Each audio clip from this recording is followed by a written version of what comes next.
Coming to you from the Deep South, this is the Blue Collar Leadership Podcast.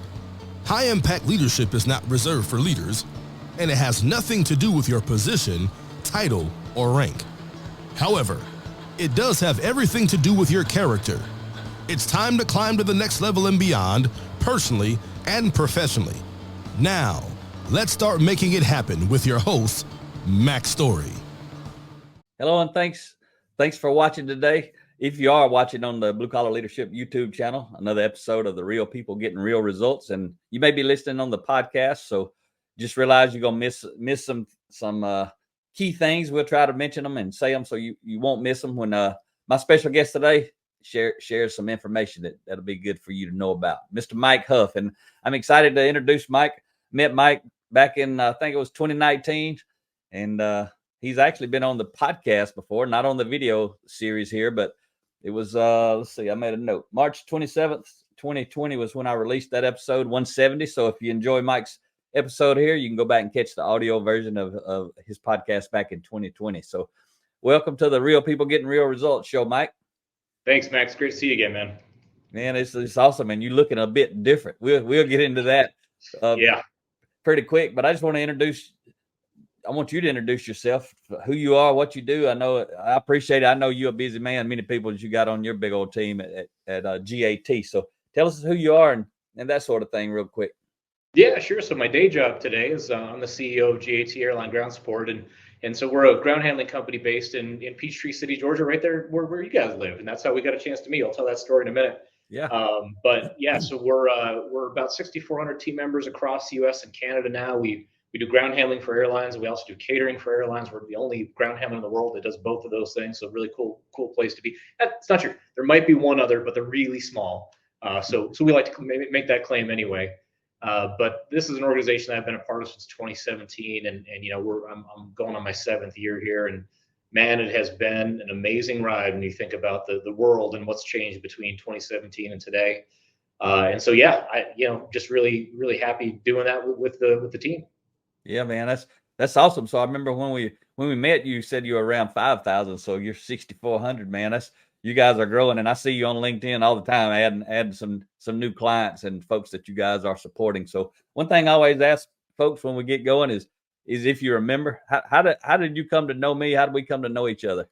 Yeah, I tell this story a lot. Actually, I tell this story in some of our leadership team meetings, and you're a huge part of GAT's growth too. We brought you in a few times to talk to our team about just the mission and blue collar leadership and how to excel in their own paths. And what happened is I was at home on a Saturday morning, and I think if I remember, it was a crawl that popped up on my LinkedIn. That the title was Blue Collar Leadership, and it was somebody else who had commented on that I knew that commented on the blue book that you'd written.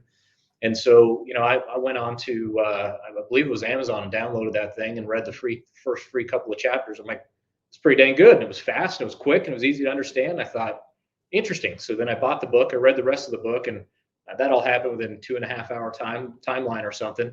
And I'm sitting there thinking to myself, a Saturday morning, these are concepts that every single leader in my organization needs, all the way down to the frontline supervisor and frontline employee. That book is really written for frontline team members to figure out how to take charge of their careers, stop blaming each other, stop blaming other people, figure out how to own what they can own and drive their career. Whether it's good for their employer or not, it's irrelevant. It was good for them. Yeah. And I thought, my goodness, if I could get every team member on my team to think like that. So I just, went to the end of the book, and I'm looking for a way to contact the author, and I'm surprised enough, his email address is in the book. I'm like, okay, well, let me send an email. I sent you an email. About 20 minutes later, you wrote me back. First of all, I've never sent an author an email before. Second of all, I never thought an author was ever going to write me back the second I sent it to him. And third of all, what happened next, I definitely didn't anticipate, which was we're talking over email a little bit, and I ask you, hey, how do you get this stuff inside an organization? How do you take these nuggets of content and put that in every single team member's head? And you said, well, you asked me one question, where's your company based? And I said, well, it's in Peachtree City. You said, well, I live in Peachtree City. And I said, that's impossible. That's uncanny. So surprisingly enough, you suggested we should meet for coffee. Yuri and I did meet for coffee. We spent a couple hours together talking about, what GAT was doing, what you guys were doing, what we were after, what I was after, culture, drive, ambition, what we wanted to get done. And I said to you, So that's all awesome. Now, how do we make it happen? And you said, do a book study. So that's what we did. And we are still now, well, that was 2019, 2024. We're 5 years later. We are still doing book studies every single week. I sit down with my leadership team. We read a paragraph of some book that right now we're on Atomic Habits, another great book Yeah. in space, right? You read a chapter, we all read a paragraph, and we spend 15 minutes doing that, and you talk for another 15 or 30. Not talking about airline stuff, not talking about operations, not talking about making money or paying bills. We're talking about leading people. And so ever since that day, ever since that time with you and Rhea, that's what we've been doing. We've gone through your entire book series. So we started looking for other avenues to engage on. That's outstanding, man. And that's why I love you so much, Mike. You get it, and you didn't stop doing it because you see the value of it. So many leaders, Rhea and I may do a video actually for this channel this week. And that's one of the things I'm going to talk about is what leaders don't know about when they start a leadership development initiative, that sort of thing. Like you got to keep the drip going. It doesn't matter what it is. You got to do something. It's got to be a book study discussion, a podcast discussion. It's a video discussion. Some people could watch these kind of videos and talk about it with their leadership team, that sort of thing. So that's very powerful. I'm very impressed by you, especially at your level. You got 6,400 people, man. I got to get you to tell real quick because that's awesome. And I got all kind of people that listen to my podcast. A lot more listen to the podcast than watch the YouTube channel because we ain't good at promoting anything. We just do it and wait for everything to happen. You do it because you love it. See who shows up. Yeah, that's right. And but tell my folks, because I've had some phenomenal people, frontline people, interviewing, not just CEOs of big companies, but I interview the entry level folks too. And tell folks what you started doing in the airline business a little bit. Yeah, so I'm from a tiny little town in Marquette, Michigan, and I was working at McDonald's, which is where I met my wife, by the way. And I tell that whole story in the other podcast. If you want to hear that, it's good. She was the cute little fry girl, and I was the grill guy. So that's awesome. Yeah. And so we got married when I was 22 and she was 20. I was again working at McDonald's, and I called my dad and I said, Dad, this place just stinks. It's year 4, and this is a great line. That I just told on Facebook the other day to somebody else's post. And I said, Dad, I had just applied to be a shift manager for the 4th year in a row, and I got rejected again, and I need something else to do. And he said, well, what did she say to you? Our store manager, her name was Sarah. So Dad, she said to me, I'm not management material. He said, well, not everybody is, son. So I heard there's some great jobs at the airport. I said, okay, great. So he's got a buddy who worked for him, but he also worked part-time at the airport. Trying to just get some free flight benefits. So that's where I started. I went out to Marquette, Michigan Airport, my little small town, and I first stopped at the Northwest airline counter. That's where this guy worked. They said, no, we're full. I walked over to the next counter, which looked really nice, American Eagle Airlines counter, and they said, no, we're full. We haven't had an opening in 15 years. So then I walked over to the shoddiest looking counter, ugly old backdrop, hadn't been updated in a long time. It was United Express. And it wasn't United Airlines, right? It was one of their regional airlines that operate under their banner, and they took me on at $4.35 an hour and started throwing bags. That's how I got. So you were loading the luggage on the ramp going up inside of the plane? Oh, it was even better than that. So in those days, we're talking about 19-seat turboprops. So we would do, show up at 4:30 in the morning. You check everybody in, all 19 passengers. You'd load them. You'd put them on the manifest where they needed to go. You'd do the weight and balance. Then you'd go out, and then you'd de-ice the airplane, you'd fuel the airplane, you'd load the bags, you go back in, you get everyone through security, you load them on the airplane, and then you marshal the thing out and you wait for the next one to come in and do it all again. So we did absolutely everything in those days.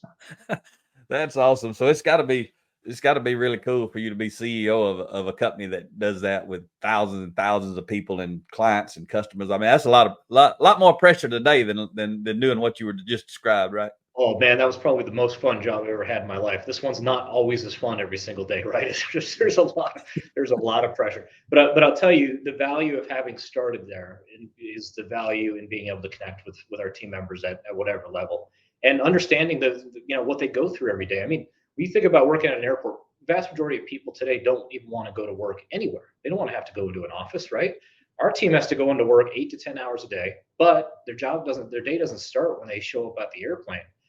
We work in big airports. They got to park in an employee parking lot, get a shuttle ride in. That's, time they got to take away from their families. Then they got to go through security. That's time they got to take away from their families. Then they finally get to work, and work's hard. I mean, you're talking about all weather conditions, heat in the summer and cold in the winter. You're out there in the ramp in elements, or you're in front of the customers, and you're dealing with not necessarily always the most happy people, right? And so that's it. Being able to relate to what that's like every day, that's been very beneficial for me in this role. Outstanding, man. So we're gonna hop around different things. There's so many things I'd like you to talk about, but I got to talk about, or get you to talk about, your personal transformation, because you're a different guy than when I met you physically. I still love who you are mentally, but you've changed mentally too. You just can't see that part, but that's the biggest change you've had, is the mental component. So for sure. So I know, and I don't know. You'll tell me in a minute. I know kind of who inspired you to do that, but I know you. If I ain't mistaken, I saw you guys had some type of another Marine guy did some training with y'all. Maybe he got you on fire. So you done had 2 Marines that infected your brain back to back. That's exactly right. Yep. So the first guy was a Marine, a guy named Steve Eckert. And I ran across Steve, I think again on LinkedIn. And Steve was talking about trying to get senior level leaders fit who had let their life slip away from them, et cetera. I was in sports my whole life. I was still in the gym. I was in the gym lifting weights. I was jogging, doing whatever, but I was not doing anywhere near enough to keep up with my lifestyle. So, I ballooned up to 270 pounds. I just got fat and really unhealthy. And I wasn't able to do the stuff my family was doing. It started to really affect me. Very successful as a dad, very successful as a husband, very successful in business. Obviously, that's gone really well, which means that in very successful in my faith. So my family, my finances, and my faith were solid, but my fitness was junk. And you don't realize what that does to the rest of your life until you get it under control, and how much better everything gets when you do that. Yeah. So about 2.5 years ago, I started to engage with Steve, and Steve got me started. He got me started down a path of discipline and focus and energy. And then at that same time, there's a Navy SEAL that he was partnered with, a guy named Ray Kashkarev. And Ray and Steve were doing this group called Leadership Development Team. And so brought them in to start to talk to my organization about what they were doing. And at that point in time, the switch finally flipped. I was kind of running through the paces with them, and I'd made a little bit of progress, but it finally flipped in me to say, listen, this is real. This is, if you do these things and you develop this discipline around what you put in your body and what you do in your spare time to get your body motivated, then the rest of that discipline will permeate in every single thing else that you do. And so all those other elements will get much better. So then I got paired up with this group that's now no longer in existence, called Battle Ready. And Battle Ready was a co-company of the leadership development team group. And so this is a group of 100 and 150 guys, whatever, that were all in this program together. We're getting our macros planned for us, getting our workouts planned for us. And I really started to notice a separation between those who were willing to do the work and stay disciplined and those who were not. And the changes were amazing, right? And I started seeing these guys, and I'm still in my infancy trying to figure it out. I'm down maybe 250, whatever. And it's it got even more real for me if I just stay on the line and I make these things daily non-negotiables. How much protein I'm taking in, how much carbs and how many fats, total calories, am I progressively overloading my workouts? Am I doing all the right things there? Everything else is going to improve. And man, did it ever. So anyway, long story short, I got down to about 193 pounds. That was way too light for me, but it was, super low body fat percentage. And then for me, it was the next phase was, okay, got it. Shaved all that off. Now what can I do? Well, good news is I now know all the triggers. I now know how macros work. I can figure out how to get back to where I want to be. So right now I'm about 215, strongest I've ever been in my life, stronger than I was playing high school football. And man, it's just been good. It changes everything. The energy levels are through the roof. By the way, if you're listening, you're thinking about this for your family will follow you. I didn't have to say a word to my wife, to my kids about changing their diet, about getting the right workouts in. Guess what? My wife's now underneath the barbell herself, benching, squatting, deadlifting, and overhead pressing 4 times a week. It's amazing. Leadership's influence, right, Mike? It is. Yes, sir. Learn that from a guy named Pat. You already knew it, but you talked about or in that book, really talking about in the Blue Collar Leadership book, that chapter, someone's always watching, about being a role model, right? Because somebody is always watching. That's exactly what you just talked about. But you say you went up from 193 to 215, but that wasn't, you didn't go back up with fat though. I saw that video, and Ria's going to show your your website, they can go watch that video, and then they'll see you at the end where the your before picture is at the end, actually. So you in there working out. So anybody wants to check that out, go to, if you're listening, you can't see it, but it's on the screen. If you're watching, lifebydesignformen.com, and check out Mike. Mike didn't look like that when I met him. I don't know. I don't think you were 270 though when I met you, but you must have been on the way to that. I think I was probably on the way. Yeah, and so Life by Design is a group of three of us that went through this battle ready program. We found each other there. We were able to really take control of our lives and do the things we need to do from completely different walks of life. One of the guys, former Marine himself, I guess there's no such thing as a former Marine. I just insulted you all. A Marine himself. he alcoholic, on his third marriage, had a strange relationship with his kids until he figured this part out. And now everything is better. Everything, all of his relationships are better. His health is certainly better. He was in the concrete business. He quit that business. He was a senior level leader there. Decided to go into the gym business instead. He's cutting his teeth right now, trying to grow his gym membership, but he's doing it on his own. I'm so proud of him. His name's Shane. And another guy who's an architect who's done really, really well, both professionally and personally, but then had this other problem, this weight issue. Anyway, we got through all that together. And we decided, listen, let's give back. Let's do this for other men. Let's help them with their family, fitness, finance, and faith. And let's build a group of trust and encouragement. And we'll do programming for those that want to pay for that. We've got that there at the website. Want to come with us. We'll do programming for you on your macros and for your health. But we'll also round out those other elements. We talk a lot about how to grow your business or how to do better at work, how to improve in your faith and how to focus on that, how to make time for your family, do the things your family needs. And so for us, there's got to be cost to drive the outcome, but kind of like you, we do it because we love it. We do it because we're trying to give back to other men who are in their 30s, 40s, 50s, 60s, who also want to find a way to improve. That's awesome. How old are you now, Mike? I'm 48, 49 in January. 49 in January. And I know you mentioned something in a text we were talking recently, and you said you got to put on the muscle now, so all you got to do is maintain it later. So when does that slow down in really adding muscle? When is that for men? Yeah, I think you can, as long as you get your hormones in check, which you do through your diet, and you focus on protein intake and you do all the right things, you could probably pack on at least a couple of pounds of muscle every year until about 60. And then you really start to decline from there. And there's a really great book. If you haven't read it yet, Mac, it's called Outlive by Peter Attia. Have you heard this book yet? No. Outlive? Yeah. Peter, what's his last name? Attia, Attia. He's a doctor. And in his book, the whole vision behind this book that really helped me crystallize this is that we all want a long lifespan. We all want to live till we're 10,000 years old. Well, really, that's not what you want, because there's a lot of people who live till they're 60 and then they live another 20 years. Those 20 years are low quality. They can't get out of bed. They can't get off the couch. Those are not good years. What you really want is a long health span. How do I get to peak performance as long as humanly possible? And then I just fall away. That's what I'm after. And the way to do that is to get that muscle mass on your frame now and get those basic human movement patterns in your process now, so that when you're 75, you get off the couch easier than you did when you were 30. That's the mission. Yeah, that's good stuff. So I got about 5 years. I still might can add on a little if I get busy. Yes, you can. My problem now is my back and both my shoulders are problems, but there's still plenty of stuff I can do. I just got to figure out what that is. Well, I'll tell you what, we got a lot of guys in who start with bad issues, and then we figure out how to program around it. There is a way. Yeah, man, that's good. That's good stuff. So I'm real proud of you for that. And while you're talking about that, I just want to share something. Anybody who's listening, who's maybe getting fired up about your story too. I got a book. You probably read it or seen it already, but it's called 10 Foundational Elements of Intentional Transformation: How to Become Your Best Self. And anybody out there listening, that's really part of the mental.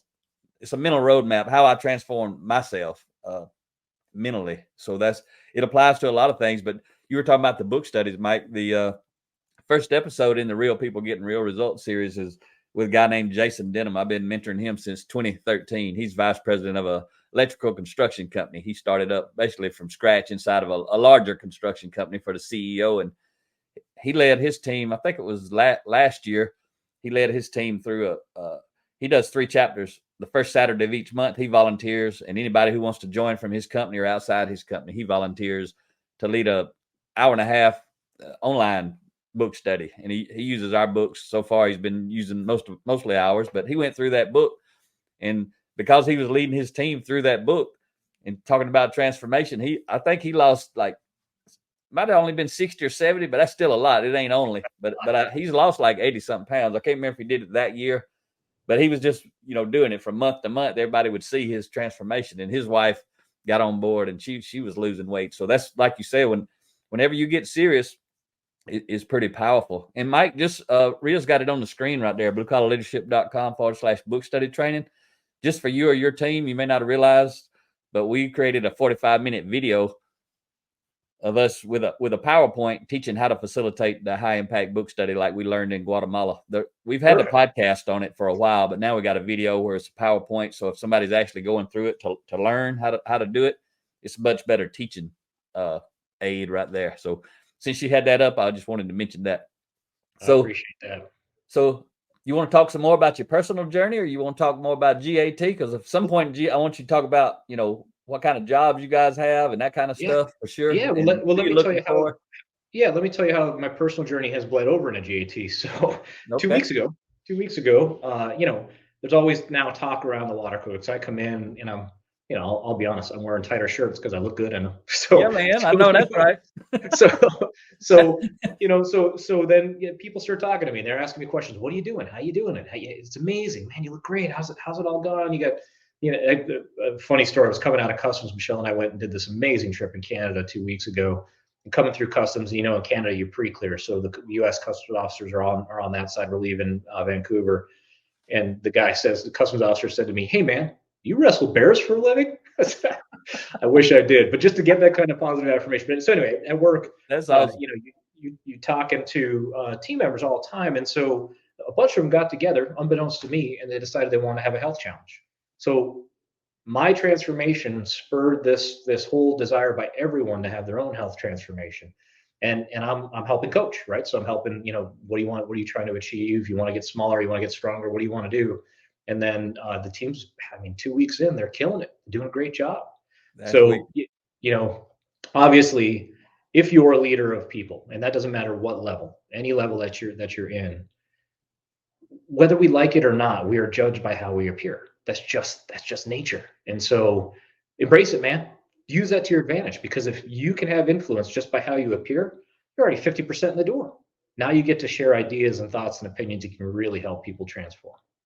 Yeah, that's a big deal. I mean, even like for you guys' jobs, like you talk about, most of the jobs out there in GAT, most of them are physical jobs. The majority of them, right? They're physical. So even someone coming for an interview, you can't help but see somebody when they're being interviewed, right? And what the job is about to be. So someone who looks like they maybe can't keep up with that job versus somebody that can. And if that's all you knew about two people, they were behind a glass wall and all you could see was their appearance, not just their health appearance, but how they carry themselves, how they're standing. Are they on purpose? It's one of the things I talk about. Somebody could be slouching, leaned up against the wall. Somebody could be standing tall, shoulders back and chest out, and that's all you know about them. Probably gonna pick the one standing tall just because they live in life on purpose, right? But for sure, and it goes to all sort of personal grooming habits, how you comb your hair, and whether or not you take care of your facial features, whatever else. But yeah, that's exactly right. Yeah. So going back to the organization, I mean, we talked about when we met, I was at 5,000, now we're at 6,200 team members. But GAT also had a major impact during the pandemic. You can imagine. So what we do is we do things that airlines outsource in stations where they don't have their own staff. So we'll do ramp handling around the aircraft. So you look out the window when you're flying, you see those guys out there driving those little cars all over the place, tugs and belt loaders and pushbacks. Those are our guys, right? In a lot of stations where airlines don't have a large enough presence, or it's not a hub operation for them. And then oftentimes the people you're interacting with at the ticket counter and the gates, those are our team members too, that are checking you in, and then they're loading you on the airplane. And then all the things that are unseen, like cabin cleaning, and unless you use wheelchair services, wheelchair agents, and cargo handling, and all the things that airlines are outsourcing. And so, the difficult part for us is during the pandemic, airlines withdrew their flight schedules. Well, the way our model works is that we're priced based on an expected flight schedule. We give you a cost for every airplane that we're about to ground handle. Yep. And it's RFP driven. So it's very competitive in nature. There's not a lot of volume. There's not a lot of sluff in your price, right? And so suddenly when airlines peel back volume, they may still operate in pick a city, Albany, New York, but what used to be 10 times a day is now 1 time a day. That's disastrous for a company like us because we can't now just go raise our price. The airlines also are not generating any income, so there's no way to do that. So we had to navigate through 2020, 2021, and in Canada, even into 2022, that country took a lot longer to come back with, one, no capital. Our banks got scared, and so they pulled all capital from us. Two, we had to reduce from that 5,000 team member count to about 1,300 team members. So that was during that period of time.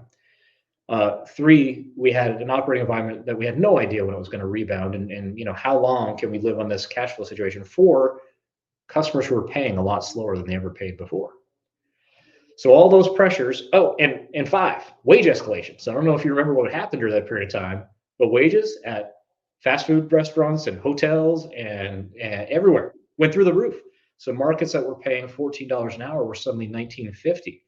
And I'm supposed to go to an airline who's not making any money and tell them I need you to pay me $5.50 more an hour or 40% more per hour. How does that work, right? So we're navigating all this stuff, trying to figure out. And there were plenty of days where I didn't know if we were going to make it over the next hump, and we did, thank God. And we came out the other side much stronger than some of our competitors, and that's how we're able to grow back to where we are. So in terms of revenue, when I joined in 2017, we were about 64 million in revenue. We'll close out this year, 2024, about 245 million in revenue. Yeah, man. And trajectory next year is well ahead of 300 million. And if you saw the curve, it looks like this. So major uptick, major drop, major rebirth. Congratulations, man. And I know you give your team credit because they're the ones made it happen. I see you on LinkedIn all the time. If anybody wants to see how to lead as a CEO at a high level on LinkedIn, just follow Mike and check him out. You engage with your team all across the US and Canada quite often. I see you on there interacting with them, saying something about their post, or that's really cool. That's what I like about you. I mean, you put your email up here where people can reach out to you personally for GAT or for your life. Let me make sure I get it right. Life by design for me. And I was going to say living, but I was like, that ain't right. Life. It's close. Yes. So that's outstanding, man. And yeah, you did. I mean, I guarantee you were worried during the pandemic, because that's a lot of stuff to have to navigate. Any one of those major things is big by itself, but it was like the perfect storm for a business like yours. Yeah, it was tough. And, the most challenging part is the impact it has on people, right? There was a period of time where we had to enact pay cuts, and the exec team decided that we wanted to take a larger share of that than everybody else, which I'm so proud of them for doing. Now, the good news, though, is eventually we were able to snap that all back and make up for it. But in the short run, no one knew what the future held. And we didn't impact the front line at all. We did everything we could not to impact the front line on pay cuts at all, while the rest of us tried to figure it out, because the mission was just stay alive, and we did that. And so now look at us. Now we're right back in the driver's seat. And we're, like I said, close to 300 million as we close next year. I've got every confidence in 3 to 5 years, because of what this team does every day and the level of performance they deliver and the relationships we have with our customers and how they think about us. 3 to 5 years will be $1 billion. And so, wow. It's exciting to be on that kind of trajectory. There'll be a celebration when you cross that line. Yes, sir. That's cool. So you mentioned a few things I want to talk about and blend them together. You talked about, when you discovered me and Rhea, and we got to talk to your team. A couple of things I want to point out is you said earlier you've been doing book studies ever since then. Really, you found the value of them. We talked about it. You started doing it, and you ain't never stopped doing it, and that's phenomenal. And like I tell people, it doesn't matter what books you use. You got to be doing it, right? And so you guys kept doing it through everything you just described, all those tough times. You were still doing it. I know we spoke to your team in Peachtree City. We spoke to your team out in Dallas, and then we spoke to the team up in Vancouver when we were up there. So you guys didn't stop the leadership development, but that's one of the first things to go. A lot of leaders, when times get tough, the stuff you don't have to do, which that's one of them, you don't have to develop your people. So tell me and anybody watching, because you guys did rebound, but what is it about a leader like you, a high impact leader, that says we ain't cutting that out? when you could have. I'd love to claim it's my own complete desire to do it, but it had its own energy in and of itself. I mean, if you ask my team, my direct reports, executives who've been in a lot of businesses for a lot of years, I mean, very senior folks. One guy has been in our industry for 45 years. What their favorite part of the week is, it's the 30 minutes we sit down and talk about a book study. And so I couldn't possibly take that away. They killed me. There's no way they'd let me get away with that. But that's not the sole reason. The other reason we didn't is because think about what happened during that period of time. We're all suddenly living on our computers in our living rooms, in our bedrooms, and wherever else you could find a space to work. Everyone said, "Hey, look, we're a high performance team. We're all going to keep going. Doesn't matter whether or not we're in the office together." And to a degree, that's true for the people you already have. But what about the new person that you bring in? And they're going to work from their first day from work at home, not around anyone else, Alone. What does that feel like? Yeah. And so you had to create a presence of community even in that environment. And that's one great way that we're able to continue to do that. We try to do a whole bunch of different things that helped along the way. But I think truly the book study and continuing that during the most difficult time was probably one of the best ideas that we had. I think it really helped us maintain. And you didn't do those really, you didn't, and I'm asking because I really can't remember. And but you didn't do book studies until we met, because you asked me, how do you actually go do it? And I still tell people all the time. We was with a client last week, and I told him when we leave, if you don't do book studies, or you don't do podcasts and have a discussion, or watch a video and have a discussion, you're just wasting your time. If you're just having an event once or twice a year, you're just wasting your time. And I don't want to waste people's time. And I don't want people giving me bad word of mouth advertisement after I left, because I was only there once, a year, and that was all they ever did, and it didn't work. And then they say, well, we tried the Mac stuff and it doesn't work. Because what I want leaders to know, and you know it, but I'm also talking to other leaders that are listening. Yeah. I don't want to be the leader of your company. I want you to be the leader of your company. And that's exactly what you've been talking about that you've done. But so you were there at 2017, you met us in 19. So, and then you started really doing this stuff in 20, the book studies, and you haven't stopped. So what was it like before you started the book study, and then after you started? What kind of different things did you see? The silos not be so, the walls between the silos were not so thick and so tall after you started doing book studies, or what kind of things can you share? Yeah, for sure. And we had the same affliction both at GAT and every other company I ever worked for, which was this idea that you get everybody in a room, you spend a lot of money. And don't get me wrong, those have value. We still do them. Yeah. We brought you to a few. You spend a lot of money for a 3-day event where you tell everybody about the future of the organization, where you're going, you get them all fired up, everyone's with each other and they're feeling great about being with each other, and they go back, and guess what? The day-to-day creeps right back in, and all that stuff they talked about becomes a distant memory by day 4. It just does. It's happened in every organization I've ever been in, and I love those meetings because I love the energy and I love getting people together. But you have to augment that with something that's ongoing, constant leadership lessons. So, we talk about this every time I'm in front of one of our customers. One of the slides I put up is Blue Collar Leadership Series, Max Story's picture on it. And I say, we do a book study, and here's the guy who taught me how to do it. And here's the reason we do it. Thank you. I'll send you my slide deck. I'm not BSing you. It's in every single deck I put in front of our airline customers.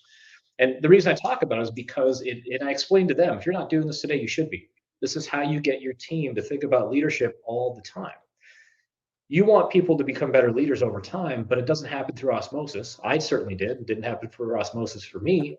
And so then what do? We send them through computer-based training, or you do every 6 months, you do a supervisor program. It's not impactful. What's impactful is a constant drip, as you said, a constant drip of new ideas, new thoughts, new ways to think about it. Even if you get nothing out of that particular chapter or that day, you get the idea that I have to constantly improve myself. Yeah, so I really appreciate you sharing that. That's one of the reasons, I started this series, because I know so many people and at all different levels and all different industries who are getting real results, which is why I called it, real people getting real results. And it's interesting you say you put that up, and I really appreciate you, and I hope you keep putting it up. But I got to tell you, I will. None of those folks have ever reached out to me, because the reason I want to tell you that is Jason Denham, the one I was telling you I've been mentoring since 2013. He buys our books, and when he's meeting other general contractors and those kind of folks, he'll take them a bag of books. We actually got some bags printed up just specifically for him, so he wouldn't just have to carry a stack of books in by hand, that he could put them in a bag with Blue Collar Leadership on it. He asked me the other day, and he's been doing this for years. he asked me the other day, he calls me Mr. Mac. He said, Mr. Mac, he said, any of those people I've been giving them books to ever called you? And I said, no, sir. I said, that's why, I talk to him all the time. And you already know this. And I mean, you're still out there trying to motivate and inspire somebody to follow your lead and do something. And that's what Jason's doing. And it is so difficult. It's so difficult to get almost anybody to buy into this. That's why we travel around, the whole country and sometimes outside the country. There just ain't many leaders like you that truly, truly understand it. So I'd just like you to share from your level, because you meet a lot of people just like you, maybe running a whole lot bigger companies than 6,400, right? Your clients, They got tens of thousands of people. Yes. And you probably meet with their CEOs, I imagine, at times. And a lot of companies, some of the big companies, they do the type stuff we're talking about. Not usually book studies, though, not the kind that we teach, but they do something. But I always tell people, if you're just doing it to check a box, which a lot of large companies do it just to check a box because their competition's doing it. So then it's kind of like the military in a way. They're using leadership principles to manage better, but they're still managing, kind of like lean. When you use lean principles to do traditional operations better, you're still traditional, even though you're cherry picking things. What is your opinion? And it could be anybody at any level. It doesn't matter if they're a CEO or any level, but what do you think it is that's different about people who embrace this at a deep level? We talk about this. It's funny, the corollaries between what happens at Life by Design and what happens in leadership at GAT and in other places I've been. We talk about this at Life by Design all the time. And Shane is one who gave this to me, one of our co-leaders. He said, Mike, part of the problem with our guys that pay us, Mac, they pay me money to build a nutrition plan and a workout plan, a biweekly coaching session, a weekly group meeting. And then they don't show up to their biweekly coaching session, or they don't actually track their macros, or they don't do the workouts. And then they show up with 10,000 excuses. And I would say to him, Shane, I don't get it, man. These are grown men who are paying me to make them better, yet they don't do the work themselves that they need to do. And he'd say to me, Mike, the problem we have is that they're interested, they're not committed. Yeah. And so that is exactly what happens when I present this to senior leaders that are our customers or anywhere that I talk about it, is people go, oh, that's a really cool idea. That sounds awesome. And how does that work? And I'll spend 15, 20 minutes talking about it. And what do you get out of that? And hey, man, and when I go to operations, I now have frontline people who will quote to me things like, well, I'm a 6, but I'm hanging around 2s and 3s. I want to hang around 7s and 8s. If you read Mac's books, you know exactly what I'm talking about. And I love hearing that from frontline team members. That means it's working. You're hearing the message. And if you only heard that message, that's amazing. And so I tell these people that, and so it sounds like they're really interested. I'm like, you want to know more? Call me. I'll help you. I'll help you figure it out. Never get a call because they're interested. They're not committed. And until you can get that switch flip from interested to committed, you'll never get the results you're after. Yeah, and it's easy for people with money to spend some money to get you to do the stuff. That's the easy part. If you got money to spend some money, it's like I used to tell people when I was charging for coaching. I'm like, people who done spent tens of thousands, maybe hundreds of thousands of dollars, but they're still not getting results. I remember I'd tell those folks when they'd call me and I'd say, stop spending your money. Don't spend any money with me. Stop spending your money. You ain't never going to change. Yep. I said, if you're going to do the work, you don't need to spend any money. Just go do the work. Go pay the price and do the work. Yep. It's the same thing, really, even with what you're doing. They need a coach, but it's easy to spend money. It's hard to go into the gym every afternoon or to go walk or to get on a bicycle or swim or whatever somebody's doing, right? That's the hard part. If you're spending money, it's pretty easy if you got it. Well, and we talk about the fact that, okay, so back to Life by Design, there are things that, we have an app, and the app says, here's the workout you got to do today. Click go. It's going to walk you through everything I want you to do. Reps, sets, going to give you your rest breaks, all that. Super easy. That's easy. But the app also has some other non-negotiables in there. You got to drink a gallon of water. You have to read for 10 minutes. You got to send a gratitude text. You have to do some breath work. I might add in there that you got to do 20 minutes on an incline of 12% to 3 miles an hour that day. It's depending on the day of the week, right? And our guys will routinely get the workouts done. They'll do 85, 90% of all the workouts, but they'll miss all those other elements. And I'll be like, the little stuff, that's the big stuff. Yeah. And also in that app is you got to track your macros, and here's what your total calorie plan is, and here's what percent has to be protein, fat, and carbs. And you miss it every day. And I tell folks, well, why do you miss it? And the answer is, well, I was at my kid's birthday party and it was around. I'm like, okay. So if you would have pre-planned what you were going to eat all for the next day, it's just like leadership. If you would have pre-planned and put it in your tracker of what you're going to eat the next day, How easy would it have been to say no to the cake at the party? It would have been really easy. Well, then do that. What? I don't know how to make you better. If you're a leader, if you were thinking about how to improve your operational performance, wouldn't you put together a plan that said, "Here's how I'm going to improve my operational performance tomorrow," and then go do those things? Or are you just going to react to the airline's irregular operation schedule and just do whatever it comes up that day? Two different outcomes, right? Yeah. Yeah. Man, that's great. So you got any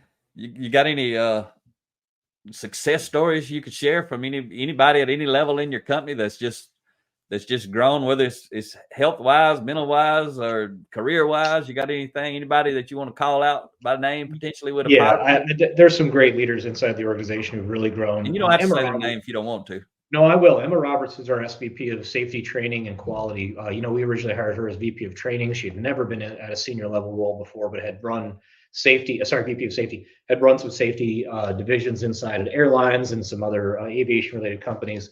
We brought her in. Oh man, it's been a couple of years now. I'm going to get that part wrong because it feels like forever, but it's been probably 2 or 3 years. And Emma, from day one, was so hungry to grow as a leader, so hungry to do more. Anything that ever felt like it was a little wonky inside the organization, first one to raise her hand said, "Let me take that on." And she is by far, in my opinion, one of the best safety leaders now in the industry. And to watch her be able to do that, to go grow, has just been so much fun and so amazing. She didn't have a lot of things to shave off. She didn't have a lot of rough edges to clean out. She just needed opportunity and exposure and experience. And she can achieve anything. She's amazing.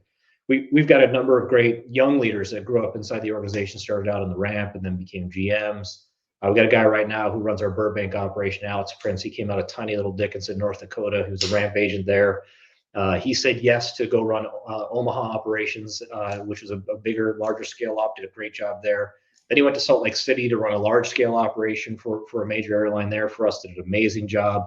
And now he's at Burbank, one of our single largest operations. You don't think about Burbank as a huge opportunity, but as an LAX adjacent airport, everyone wants to fly in and out of Burbank, not LAX. Yeah. And so there's a ton. We handle just about every airline there, and he's doing a phenomenal job. And we got 50 stories like Alex out there in the model. Just people who started on the front line, really willing to just grab that brass ring and push themselves until they get to the next level. That's awesome. Are the folks down in the org chart, are they doing book studies, or is it just your team leadership? Your team. So right now on this, so what we'll do is we'll get 3 weeks out ahead at the exec level, then we'll push it down a level, then we'll push it down a level. Just like we talked about. Yeah. So we're at week 2 right now with Atomic Habits. So right now, no one's doing a book study. They're all done with their last book, other than our exec team. But next week, we'll start now at the RVP level. The week after that, we'll start at the GM level. The week after that, we'll go to the OM level, and we'll go down to the soup level.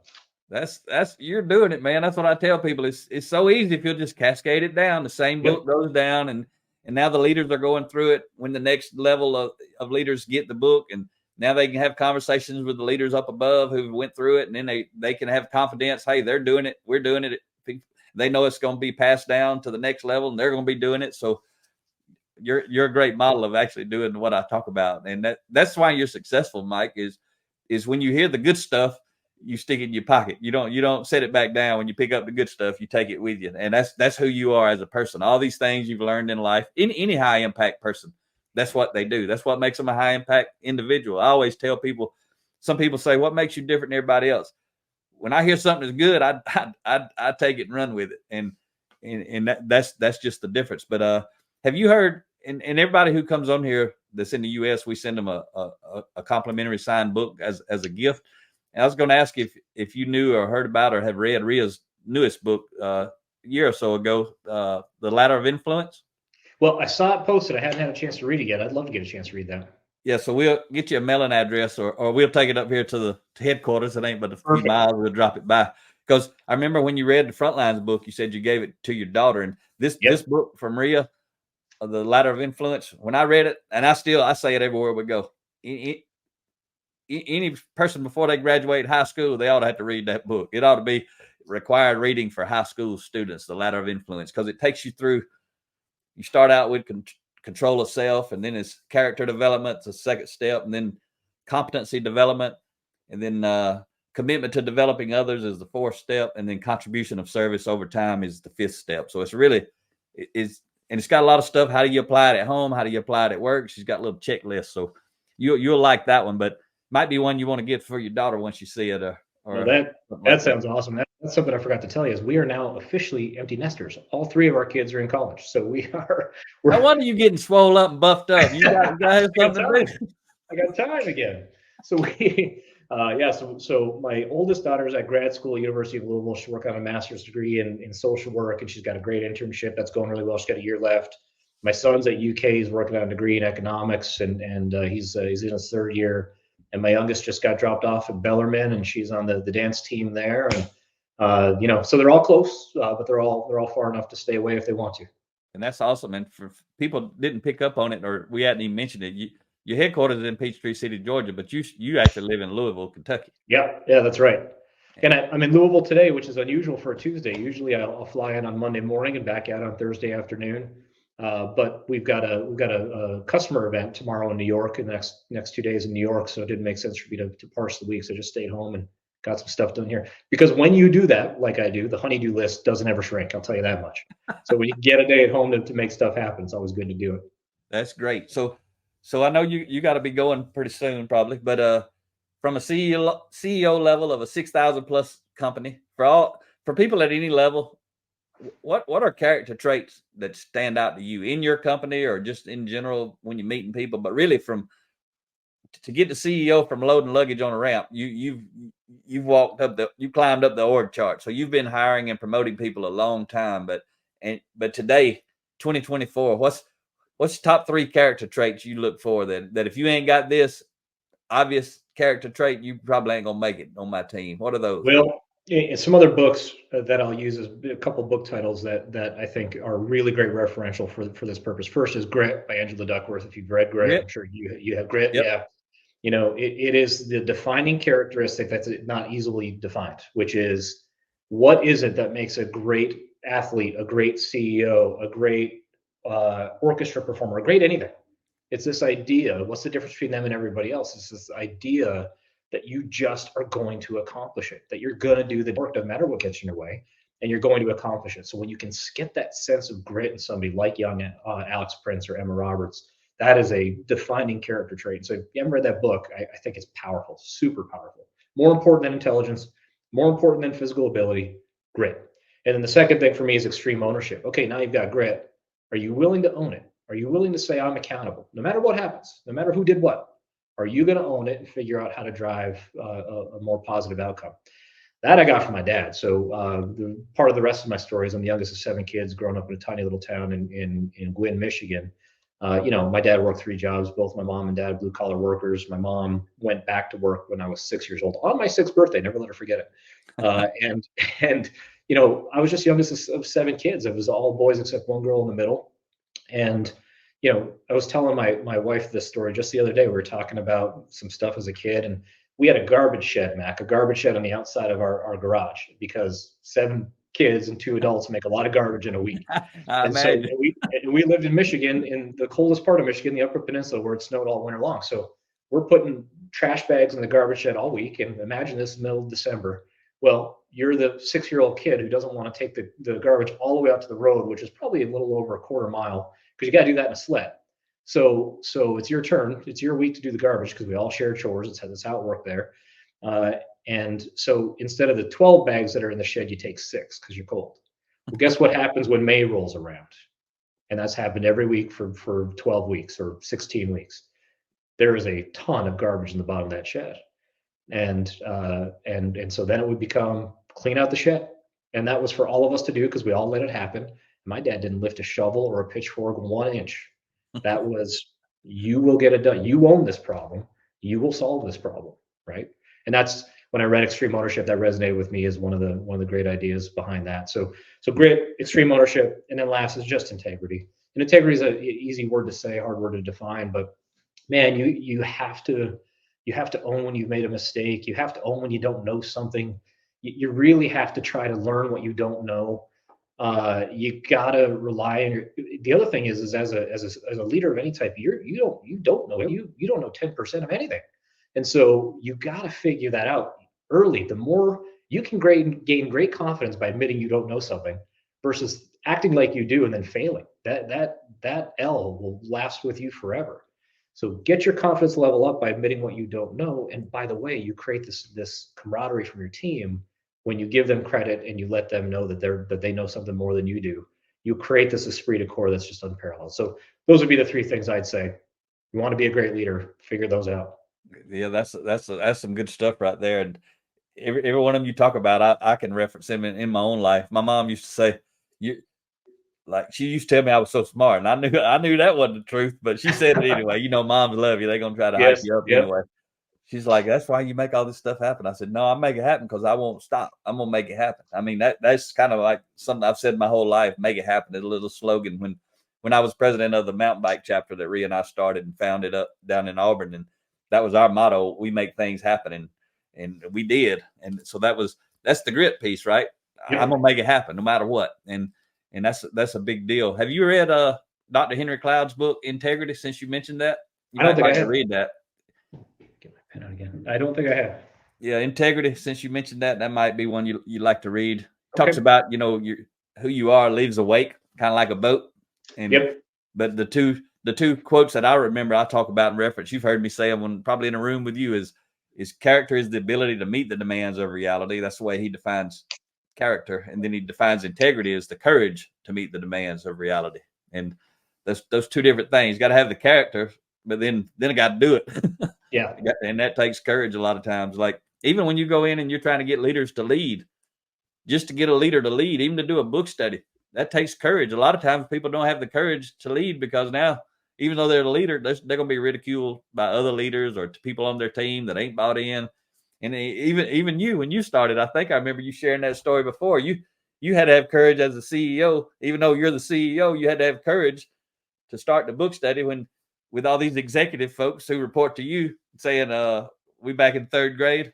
That's right? exactly how it landed when I launched it. Yes. Yeah. And now so what caused you to persevere through that? Because that's tough. That it seems simple, but it's tough as a CEO to have your team feeling like that about you when you know what you're doing is the right thing, but now you got your leadership team looking at you like, what are we doing? I don't know at what point life changed, but up until a certain point, I always was very worried about whether or not I was doing the right thing. Am I in this group? How do I act? In that group, how do I act? This whole idea of I don't really know who I am, right? I don't know who I am. At some point that changed. I know who I am. And once I know who I am, I don't care whether or not you like what I'm going to do. This is who I am. It's who I am. And so that was what allowed me to get through that. This is good, and I love it, and we're going to do it. And if you don't like it, that's cool. You don't have to be here. And so the good news is that's not what happened. Everyone came on board. Good stuff. So I know we're close to time. You got to go. You got anything that? I got one more thing for Mac. I was thinking about what we're chatting. Hold on. Okay. I didn't need the promise. So last Christmas, my son gave me this knife. Do it right. Do it right. I said, Braden, that's awesome. Why? He said, because that's what you taught me. Whatever you do, you got to do it right. Yeah, man. That's good. So thanks, man. I appreciate the time. It's been a lot of fun. Yep. I know you're a busy guy. I really appreciate you carving out some time. And you can text me your mailing address, and I'll get you. We'll get you a copy of Rhea's Ladder of Influence. And thank you very much, man. Stay safe out there, and maybe I'll pass you in the airport again. I think we saw you up in Minneapolis that time. You're gonna look like a stud this time coming down through there, though. I'll be looking for the tight shirt. Thanks. Well, listen, I'm gonna be a audience member from here on out. Thanks for having me on the podcast. All right, thanks, man. See you. Make it happen, or someone else will. It might as well be you. Are you serious about taking your career and your life to the next level and beyond? Check out Mac Story's Blue Collar Leadership Series books and others, now available on audio, along with paperback and ebooks at Amazon and Audible. Please visit bluecollarleadership.com to learn about Mac's books, programs, special offers, and more. Thank you for listening to the Blue Collar Leadership Podcast.